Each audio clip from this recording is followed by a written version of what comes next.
ബഹുമാന്യനായ അധ്യക്ഷൻ, പ്രവാസി ഭാരതിയുടെ ചെയർമാൻ ശ്രീ നൗഷാദ് അലി അബ്ദുൾ റഹ്മാൻ,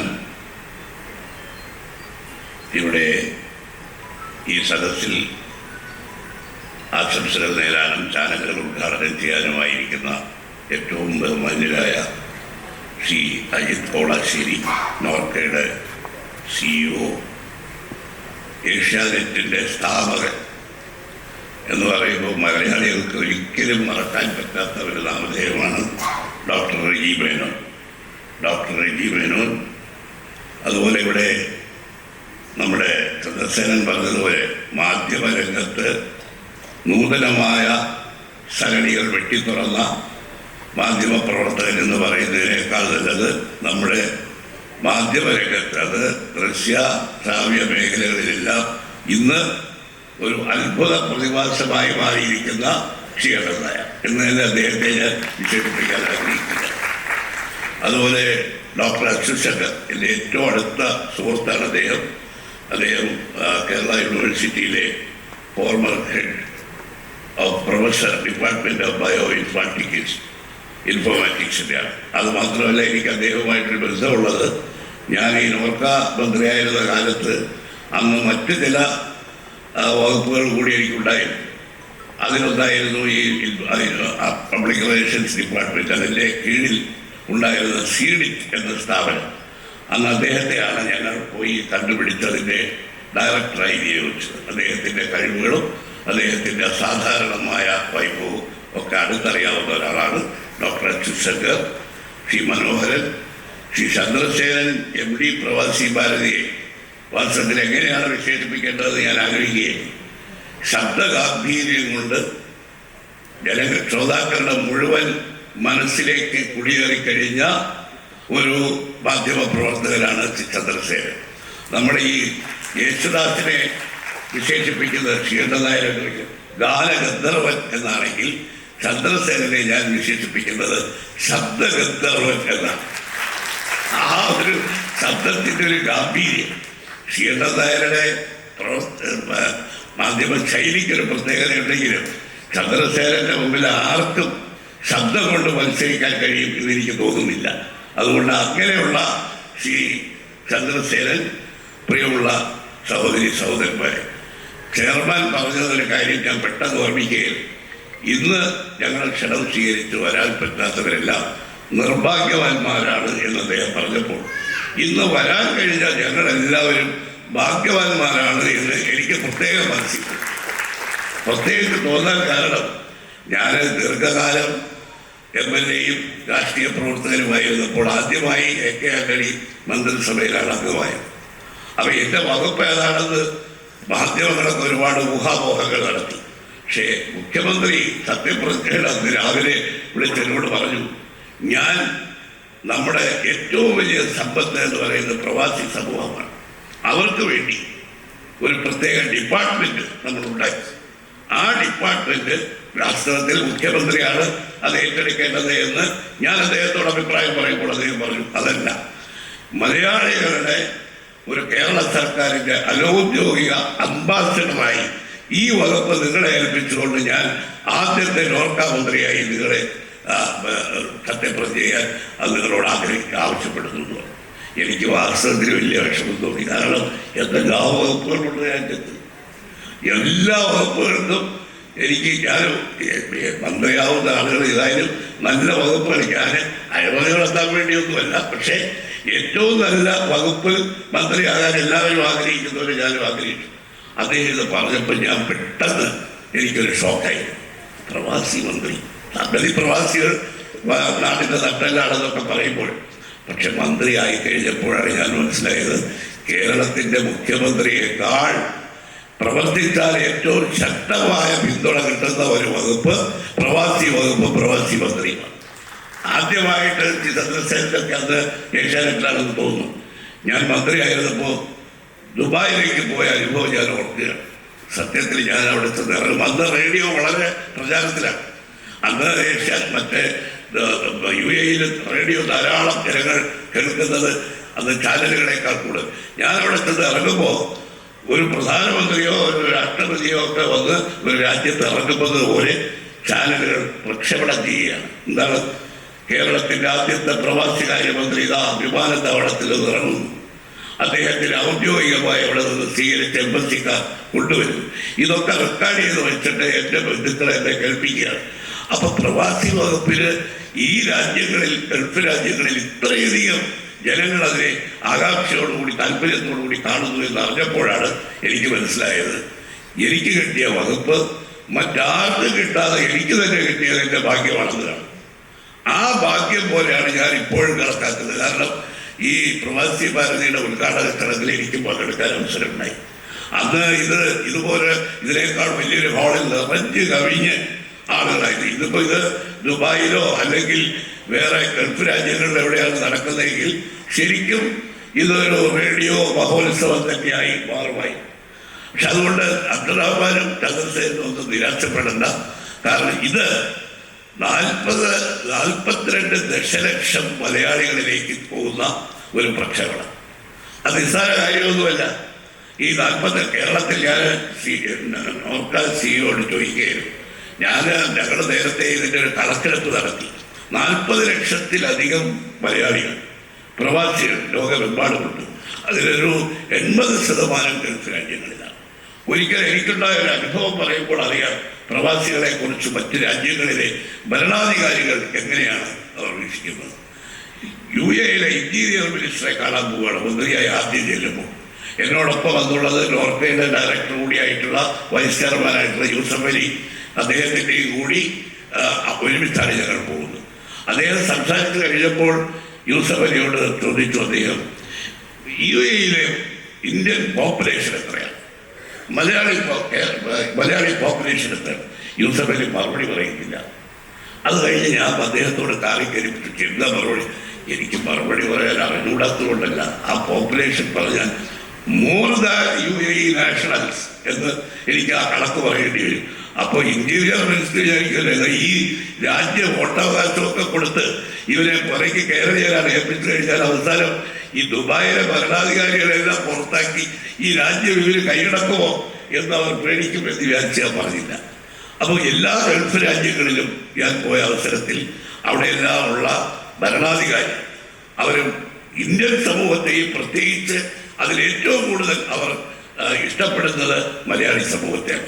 ആ മലയാളി സമൂഹത്തിൻ്റെ അവരുടെ ഒരു ശബ്ദമായി ഈ പ്രവാസി ഭാരതി മാറിക്കഴിഞ്ഞു. ഇനി മറ്റു രാജ്യങ്ങളിലേക്ക് മാറാൻ പോകുക. നമ്മളെല്ലാവരും ധരിക്കുന്നത് എന്താ?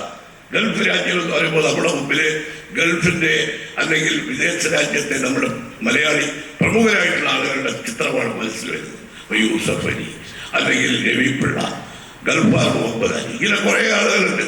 പക്ഷെ അതൊന്നുമല്ല ഗൾഫിലെ മലയാളികൾ. അവരെ കണ്ടുകൊണ്ട് ഗൾഫിലെ മലയാളികളുടെ പ്രതിനിധികൾ അല്ലെങ്കിൽ അവരാണ് ഗൾഫ് മലയാളികളുടെ യഥാർത്ഥ അവകാശികളെന്നൊന്നും ആരും തെറ്റിദ്ധരിക്കരുത്. അത് അദ്ദേഹം പറഞ്ഞത് ശരിയാ.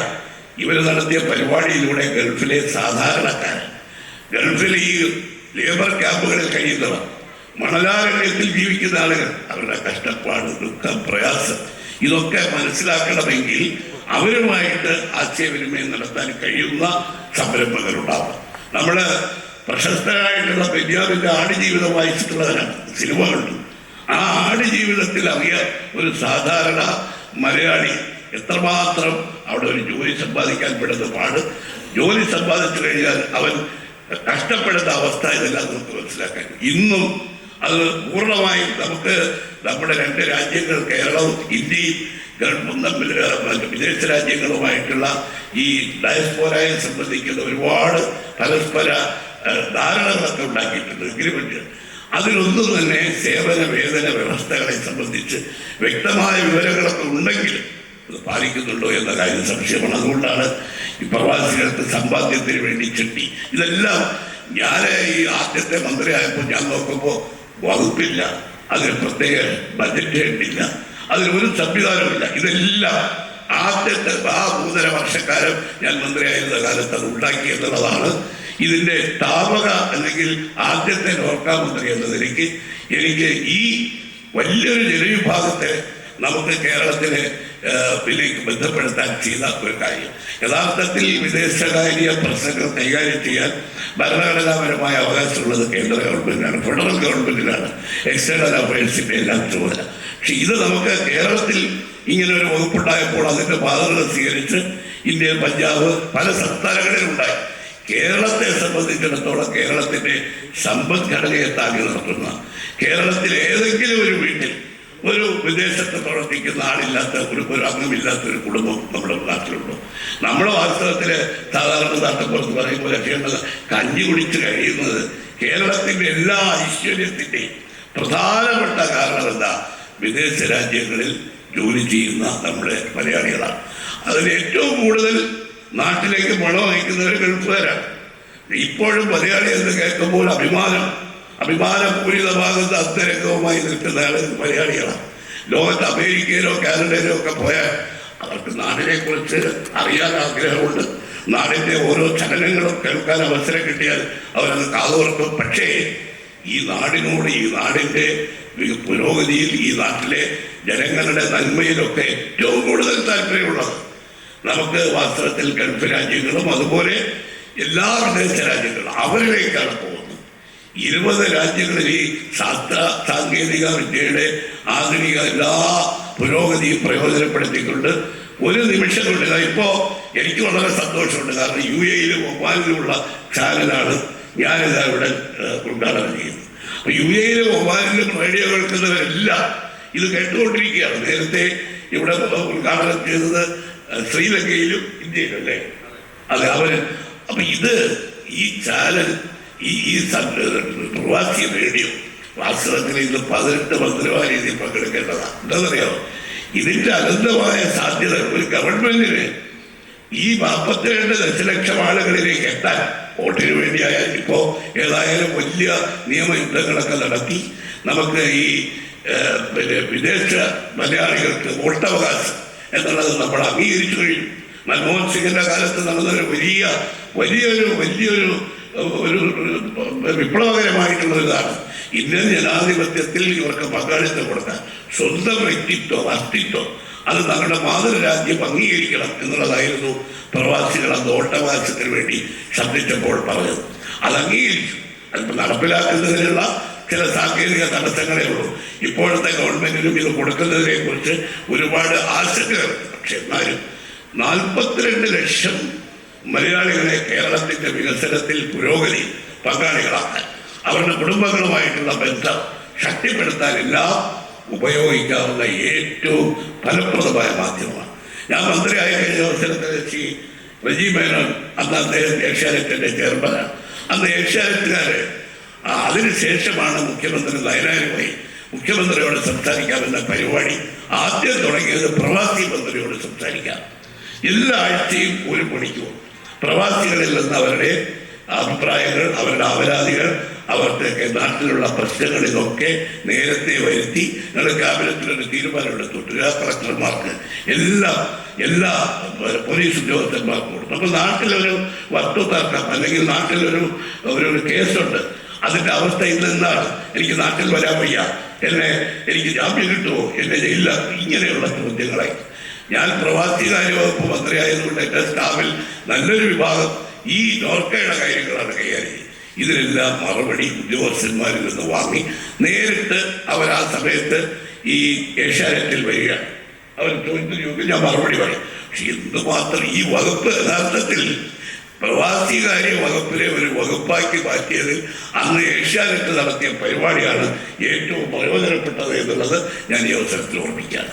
പിന്നീട് പോകുമ്പോഴെല്ലാം ഈ റേഡിയോ സദസ്യന്റെ തന്നെ റേഡിയോയിൽ ഇന്റർവ്യൂവിൽ പോയിട്ടുണ്ട്. എത്രമാത്രം ആളുകൾക്കാണ് എന്തെല്ലാം കാര്യങ്ങളാണ് ചോദിക്കാറുണ്ട്. അതുകൊണ്ട് ഇതൊരു വലിയ ഒരു കാൽവയ്പ്പാണ്. പ്രവാസി സമൂഹത്തിന്, ലോകത്തിന് നടത്തുന്ന ഏറ്റവും വലിയ ഒരു കാൽവയ്പ്പാണ് കേരളത്തിൽ ഒരു കരിയിലിറങ്ങിയാൽ 20 രാജ്യങ്ങളിലെ 42 ലക്ഷം ഈ മലയാളികൾ അത് പ്രവാസി ഭാരതീയരിലൂടെ അവർ കേൾക്കുകയാണ്, അല്ലെങ്കിൽ ഇപ്പോൾ കാണുകയാണ്. ഇത്തരം ഒരു സംരംഭത്തിന് മുന്നോട്ട് വന്നതിന് ഞാൻ ചന്ദ്രസേനെയും ചെയർമാൻ നൗഷാദ് അലി അബ്ദുറഹ്മാനെയും ഹാർദവമായി അഭിനന്ദിക്കുകയാണ്. ഇത് കേരളത്തിലെ വാസ്തവത്തിൽ കേരളത്തിലെ നമ്മുടെ എല്ലാ വീടുകളിലും ഉള്ള ഗൾഫ് രാജ്യങ്ങളിലും വിദേശ രാജ്യങ്ങളിലുമുള്ള നമ്മുടെ ജനങ്ങൾ ഈ റേഡിയോയെ തീർച്ചയായിട്ടും അവർ സ്വാഗതം ചെയ്യും. അവരതിൻ്റെ ശ്രോതാക്കളായി മാറും എന്നെനിക്ക് ഉറച്ച വിശ്വാസമുണ്ട്. അതുകൊണ്ട് ഇത് ഏറ്റവും നല്ല, ഇപ്പോൾ ചെയർമാൻ പറഞ്ഞതുപോലെ ഇനി ഞങ്ങൾ 40 രാജ്യങ്ങളിലേക്ക്, നിങ്ങൾക്ക് ലോകത്ത് ഇപ്പോൾ മലയാളി ഇല്ലാത്തൊരു സ്ഥലമുണ്ട്.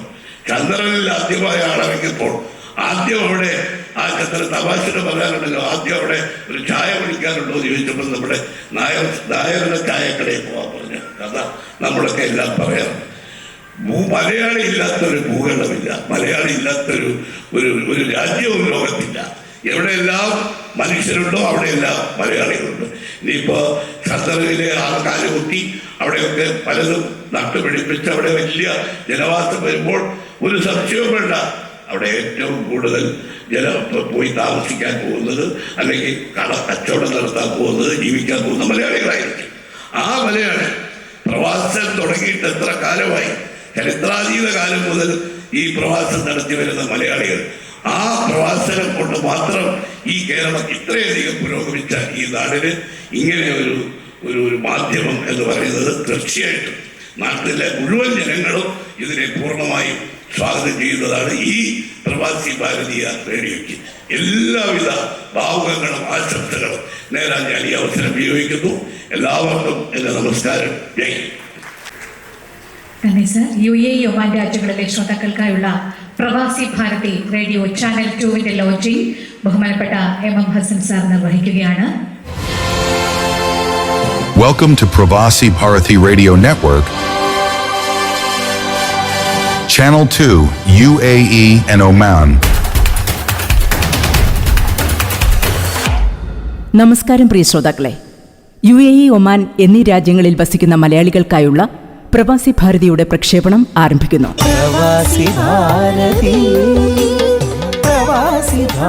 ഇപ്പോൾ തിരുവനന്തപുരം ടാഗോർ തിയേറ്ററിൽ നടക്കുന്ന പ്രവാസി ഭാരതി റേഡിയോ നെറ്റ്വർക്കിന്റെ ഉദ്ഘാടന ചടങ്ങായ പ്രവാസി ഭാരതി റേഡിയോത്സവത്തിന്റെ തത്സമയ പ്രക്ഷേപണം കേൾക്കാം. ഉദ്ഘാടന വേദിയിലേക്ക്